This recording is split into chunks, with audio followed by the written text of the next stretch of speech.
पुढच्या रेसिपीचं नाव परत एकदा मी त्याला विचारतो, काय नाव? South western corn salad. South western corn salad. Okay, साहित्य सांगतोस मला काय काय? बेल पेपर वेगवेगळ्या रंगाचे घेतलेत मी, lettuce leaves, corn, onion, olive oil, lime juice, okay, garlic, salt, pepper आणि कोरिअँडर चॉप केलेली. Okay okay. आता याच्यात दोन प्रकार असतील ना, पहिल्यांदा तू काहीतरी ती बाटली सुद्धा घेतली. हो बरोबर, ते मी सुद्धा घेतलं. हे मिक्सिंग साठी घेतलंय आणि हे जे ड्रेसिंग आहे ना ते सगळं मिक्स करण्यासाठी घेतलंय मी. अच्छा, या ड्रेसिंग साठी तू ह्याच्यातलं काय काय वापरणार आहेस? ऑलिव्ह ऑइल घेतो सर्वात पहिला. ओके, 3 की 4 चमचे टाक. ओके, त्यानंतर कोथिंबीर घेऊया. सगळी घालायची? नाही, थोडीच. ओके, नंतर लाईम ज्यूस किती? 2. ह्याचं सुद्धा प्रमाण आहे म्हणजे? हो बरोबर, ते अति पण झालं मग काय मजा नाही. हे 1 चमचा बस. मीठ, पेपर. हां, पेपर पण 3 चमचे जास्त. हां बरोबर. आणि सॉल्ट पेपरपेक्षा थोडं कमी बस. बरोबर. त्याचं काय नंतर मी मिक्स करणार ते.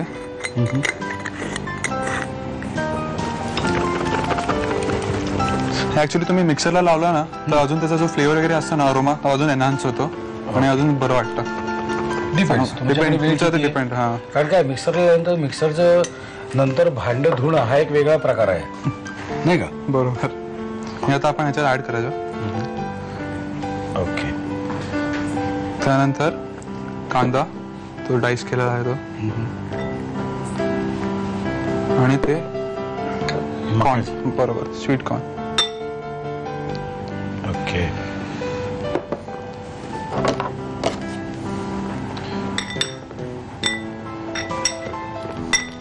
अच्छा. म्हणजे ह्याच्यात ह्या ड्रेसिंगला सगळ्यात जास्त महत्व, कारण की त्याशिवाय टेस्टच येणार नाही ना. करेक्ट.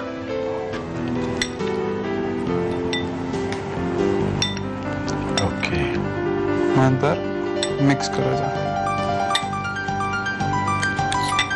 हे काय नंतर पान म्हणून खायचं? नाही नाही नाही, ते जेव्हा आपण प्रेझेंट करतो ना तर ऍक्च्युली लेटेस्ट लीव्स ठेवल्या जातात आणि त्याच्यात सॅलेड टाकलं जातं. ते ऍक्च्युअल प्रेझेंटेशन असतं हर एक सॅलेडचं. ओके, बघायला जाल तुम्ही तर कुठच्याही सॅलेडमध्ये तुम्हाला लेटेस्ट लीफ किंवा कुठचंही सॅलेड असतं ना, आईसबर्ग, लेटेस्ट लीफ, हे रोमानियो, अशा प्रकारचे वेगवेगळे सॅलेड तुम्हाला दिसणारच प्रेझेंटेशनसाठी. बरोबर.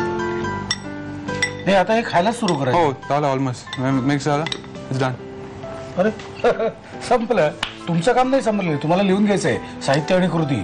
हा, नाही तर विसराल तेवढं. साउथ वेस्टर्न कॉर्न सॅलड बनवण्यासाठी लागणारं साहित्य: रंगीत भोपळी मिरच्यांचे तुकडे, सॅलड लीव्स, वाफवलेले कॉर्नचे दाणे, कांद्याच्या चकत्या, ऑलिव्ह ऑइल, मिरपूड, लिंबाचा रस, लसूण, मीठ आणि कोथिंबीर. कृती: प्रथम एका बाउल मध्ये 3 ते 4 चमचे ऑलिव्ह ऑइल घेऊन त्यामध्ये कोथिंबीर, लिंबाचा रस, 1 चमचा मिरपूड आणि मीठ घालून ड्रेसिंग एकजीव करून घ्यावं. एका बाउल मध्ये रंगीत भोपळी मिरच्यांचे तुकडे, कांद्याच्या चकत्या, वाफवलेले कॉर्नचे दाणे, ड्रेसिंग, सॅलड लीव्स आणि लेट्यूस घालून एकजीव करून सॅलड सर्व्ह करावं.